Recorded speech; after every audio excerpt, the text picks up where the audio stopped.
Cactus League. Cactus League Notes, Padres, Dodgers, Angels. And what's interesting, Padres, Dodgers leave the Cactus League at midweek and they go to Seoul, South Korea. They will each play some exhibition games against Korean and Japanese teams. And then the following week on the 20th, Major League Baseball starts early. Padres, Dodgers playing for real. That'll be April 20th and 21st in Seoul, South Korea. Where we sit with the Padres right now, I think they've gotten a lot of answers to spring training. Joe Musgrove just came through a 60-pitch B-game appearance on the mound.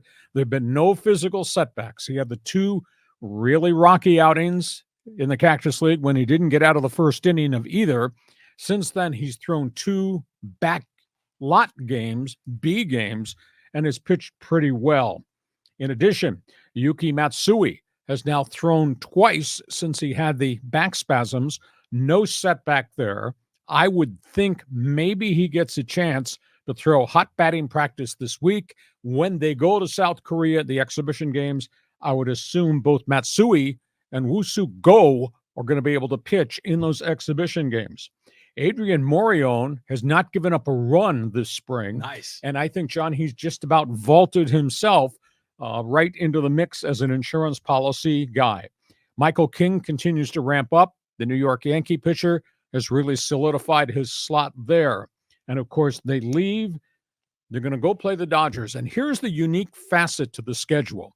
We have talked extensively about the concern about Darvish coming off the elbow issue, Musgrove coming off the shoulder capsule issue.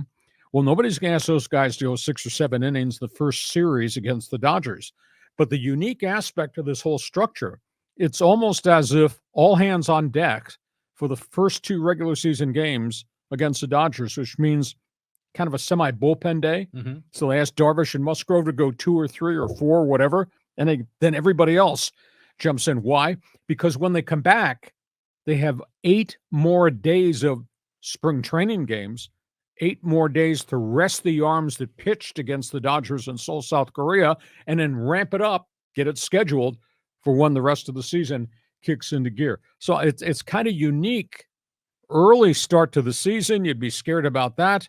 But the back end after the Dodgers series, they're going to have all time to reset, hit the button on their starting rotation. That's kind of fascinating.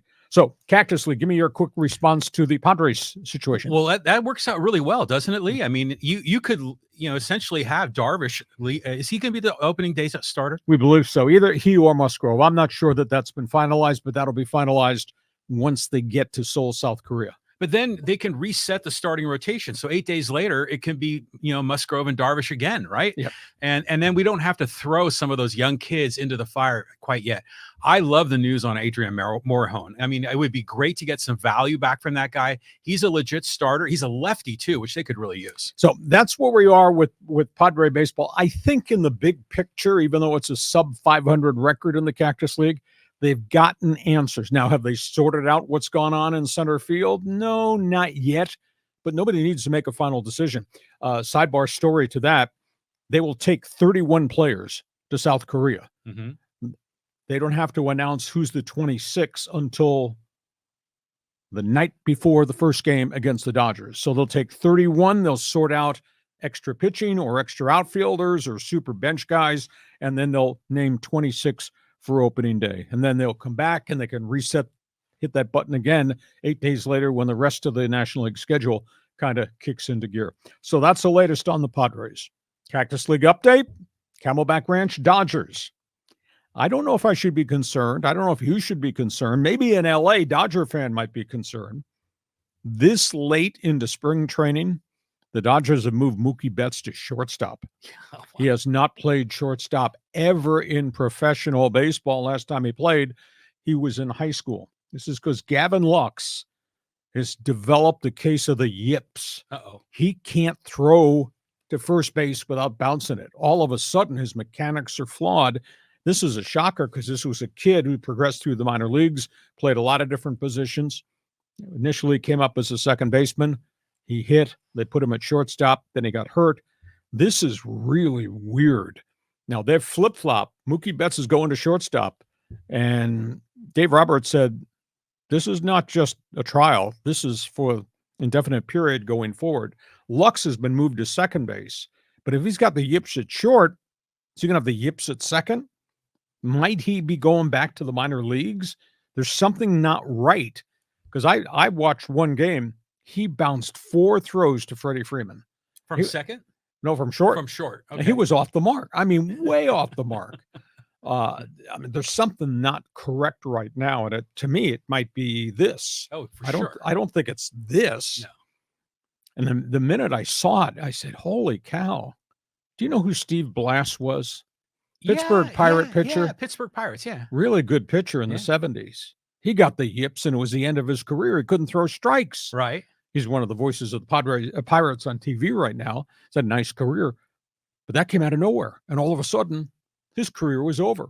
He could not throw strikes. And the minute I saw this thing with Lux, I said, wow. And what complicates it is the Dodger infield. It gets some problems on the left side. Max Muncy is not there for his glove at third base. He's there because of his bat, home run ability. So suddenly, the left side of the Dodger infield really looks shaky, and that's why Mookie Betts has been moved. So that was really a surprise story. They do have an insurance policy. Ex-Miami Marlin, Miguel Rojas, a lot of age on him, did hit once upon a time, still got athletic ability to slide side to side, has not hit much the last couple of years. He could play there. Super utility guy, Chris Taylor could play there. Kiki Hernandez could go there, but this is really strange. Good news on the pitching staff. Walker Buehler, who they were going to hold back for at least a month, try to preserve him so that he'd be there towards the end of the season. There's going to be an innings limit on him after the second elbow surgery. He just threw a 40-pitch batting practice session at the end of this past week, and he was bringing the heat. Oh, He really? was clocked at 95. Good for And he's him. had no physical setbacks. Bad news, M. Sheehan, a young rookie who pitched pretty well in an emergency situation the back half of last schedule. He's got shoulder issues. It looks like he's going to the disabled list to start the season. And let me ask you this. I'll put a question mark next to the rotation. We obviously know, John, the Dodgers situation with the injury factor. Buehler probably won't be ready to start the first month. Dustin May not be here till July 1. No Clayton Kershaw till August 1. No Tony Gonsolin for the entire season. The Dodger rotation is Tyler Glasnow and the big paycheck coming from Tampa. James Paxton, former Mariner Red Sox, coming off 2 years of injuries. Yash Yamamoto, who had one really dazzling start and then one awful start in spring training. And then the kids, Bobby Miller and Gavin Stone. So, I mean, there's a lot of new faces here, and a couple of guys have some question marks wrapped around them in the Dodger rotation. So that's the Dodger headline. John Riley, even if your opinions from left field, please tell me your thoughts on Betts, your thoughts on the third baseman who's there for his bat, not his glove, and suddenly your thoughts about, is this the right Dodger rotation? Well, I'll tell you what, I think Betts is just an amazing athlete, isn't he? Yeah. I mean, the guy who can bowl 300, he's a great athlete. So I think he's going to be okay. He'll be serviceable at short. The whole yips thing reminds me, I remember Steve Sachs had that problem. And then Mike Ivey, I think, did back in the Padres. The catcher. And was it Mickey Sasser? I think it was, or Mackie Sasser, whatever his name was with the Mets. I think he had the yips once before.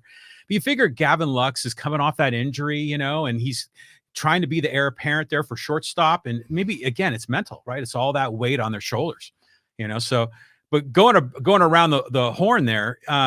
Turner at third, or no, it's not Turner, it's Muncy. Pardon me, Muncy. But he only hits like 220. I mean, the guy, he has power, but Chris Taylor is a very versatile player, and he could play infield, outfield. He could play really almost 7 positions. So I think they're going to be okay. Kike, of course, he's very mobile and flexible as well. The rotation, though, was funny. We posted that video about the pitching looking weird, on Instagram and on YouTube. And man, the fans came pouring out and they're like, Hacksaw, what are you doing? You're analyzing spring training games. What are you doing? It's going to be fine. We got Glass now. We got this guy. We got that guy. Just, calm down, relax. And oh, by the way, what kind of pitchers do the Padres have going? So, the smack talking is already starting. Okay. Third team we're talking about in the Cactus League, the Angels. This story's not going away. This story has legs on it. The Angels have now talked to Blake Snell personally, have talked to Scott Boras 3 times in 3 weeks. The Angels supposedly might be back in the running for Blake Snell. But again, there's always asterisks anytime you have a conversation with Scott Boras.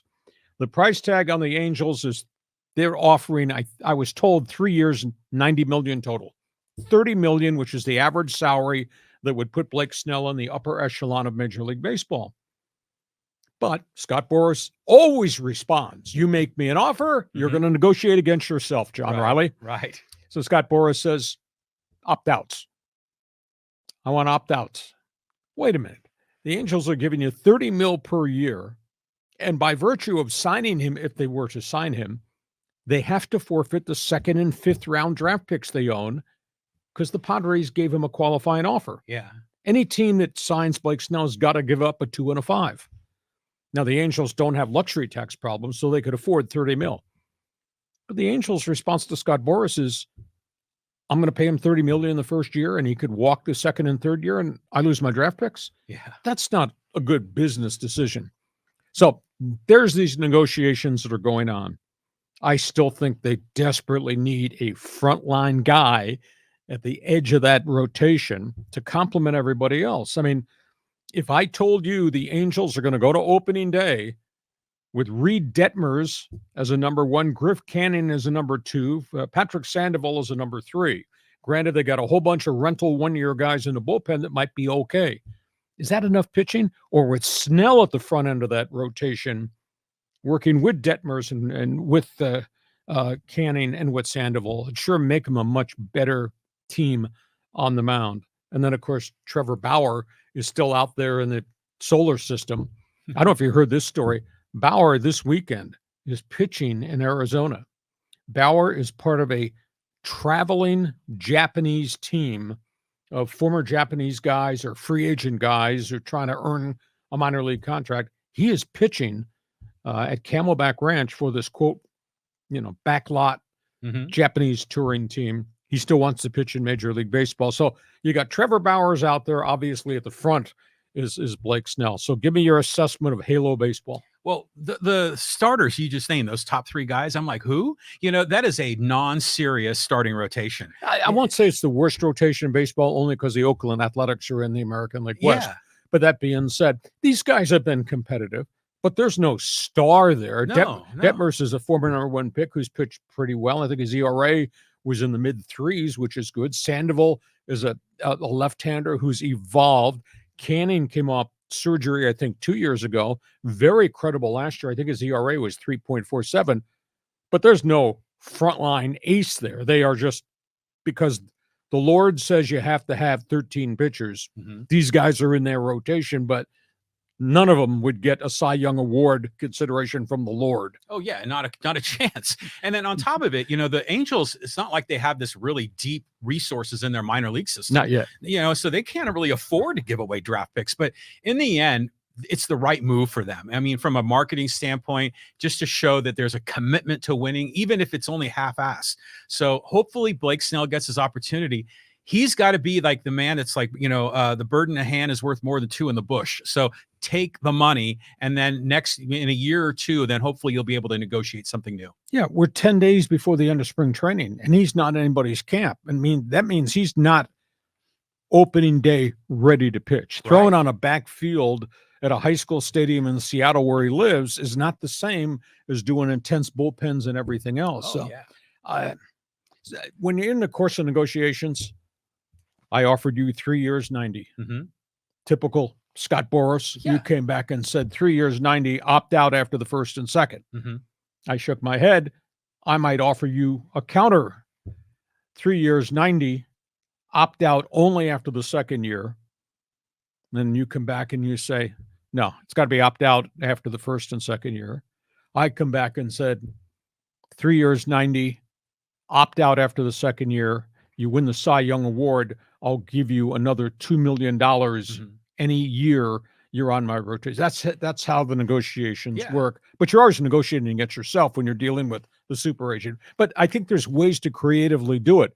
And the burning question is for Blake Snell, Dude needs to take control of his career. Mm-hmm. I mean, instead of letting Scott Boras walk you through the unemployment line, damn opening days just around the corner last week of March, you're not going to be anybody's camp. How does that help you? So there are ways to just continue the dialogue and continue to negotiate. And I think I was told that he really liked pitching in Southern California. It's much better than pitching in Tampa, where there are no fans and an erector set stadium that you gave up home runs. He needs to take control of his career. And he can't do a one-year deal because you flip back to the forfeiture of draft picks. Anaheim, Angels, they don't want to give him 1 year, 30 mil, because then he's a free agent again, and you lose your second and fifth picks, and second and fifths are gold. Yeah, big time. And we said the likely landing spots are Anaheim, New York, San Francisco. But do you think there might be a surprise team that could kind of come out of nowhere? Well, Boston is desperate for pitching, having lost Lucas Giolito. Mm-hmm. But Boston, I don't think historically wants to dive back into a 7-year contract, which is what Scott Boras demanded from the Yankees, from the Mets, was part of the dialogue initially in Boston. Would they go 3? Yeah, they probably would.